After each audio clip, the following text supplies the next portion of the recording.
Hello everybody, B. Squeichelhausen here, Jay from Upside Up Productions, and I'm here right now with my most anticipated set of 2013. I've wanted this since pictures first kind of leaked out a little while ago, and I'm finally happy to have it.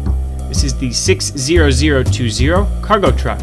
Now let's start with the minifigures. And here they are, and man are they actually kinda boring.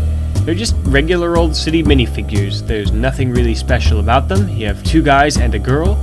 The girl, because she's wearing a hat, looks mighty bald. And, I mean, there's not a single new print on the torsos. There's no back printing, as you can see right about here when I turn this around. Just like that. No back printing at all on any one of them. In fact, the two with the red hats look identical from behind, which is pretty funny. There is actually one nice new piece, as you can see it. It's actually the hat on the guy on the left.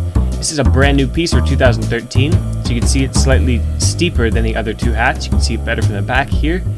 It's got a little spot in it that's like how you size the hat, and there's actually a tiny hole in the top, which you can see right about here, to fit in the earmuffs slash ear protectors slash headphones, which fit on very nicely.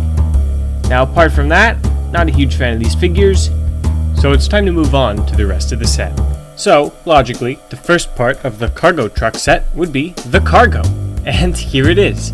It is two identically built pallets, both in tan with two black rails, as you can see here, and they each have a different little load on it.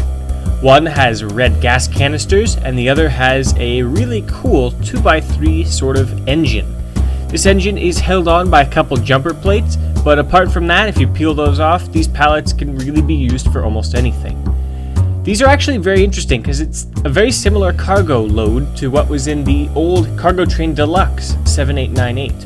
Although I have to say I like these better. The engine, there were two in the other set, this seems much nicer, and the little gas canisters here I think are much better scaled. Really, apart from that, I don't have much to say.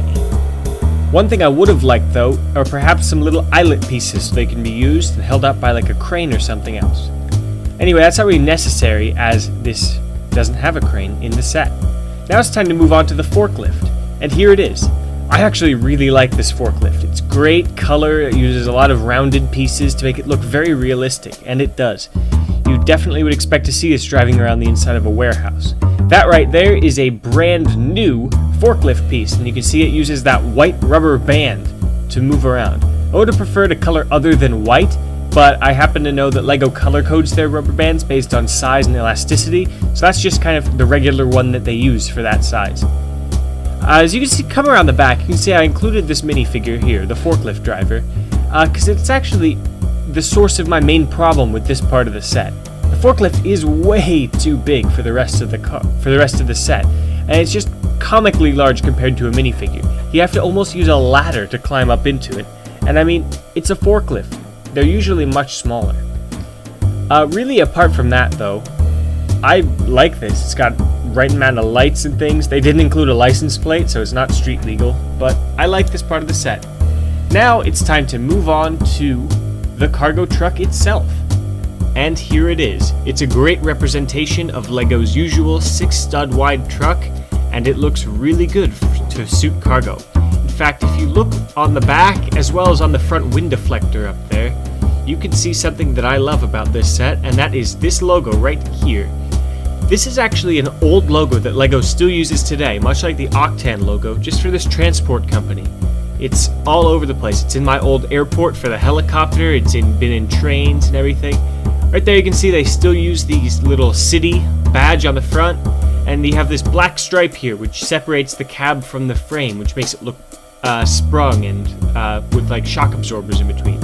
Right there you can see they use 1x1 round tiles, the new ones, to give nice fuel tank details. And now as we turn around the back, you can see a lot of stickers here that they use back there to kind of pretty up that big white panel. I like the hazardous material sticker because they did include hazardous materials. Underneath you can just see the license plate there with the set number and a couple little hinge plates just for detail. You got the standard blinkers and taillights there as well. Around the back you can see it's almost exactly the same, just kind of flipped a little bit, and there's no handle to open it up. So we come around the front, you can actually see, if you look very carefully, there we go, you can see the standard yellow mug, a red steering wheel, and just 2 little bracket pieces to serve as the backs of the seats. This set does come with car doors in green, which is very nice. Now this handle right here is how you load in the cargo, and once I grab it with 2 hands, you can see that it hinges up to reveal the fact that it kind of opens that way.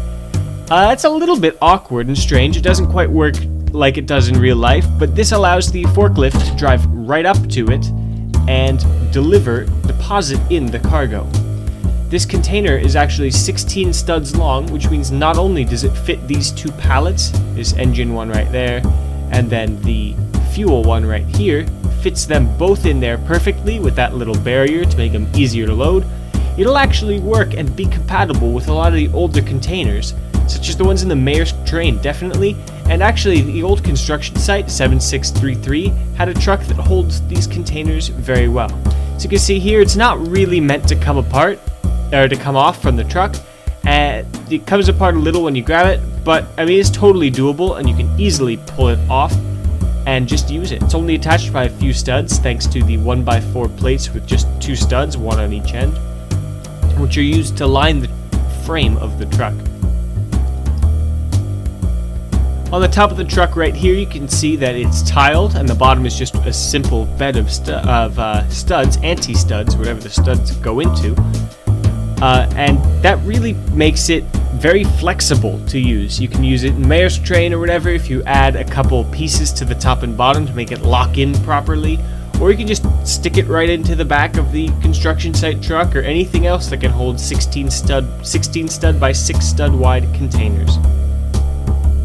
And that's about all with this set. I really like it. I think it's a great addition to a city. It's a great piece of traffic, and you can use it for really a lot of cool stuff. But I mean, it's very expensive, and the minifigures aren't really that good. It's $40 in the US, which is quite a bit, but I think it's worth it. This has been B. Squigelhausen, and I'll see you guys next time.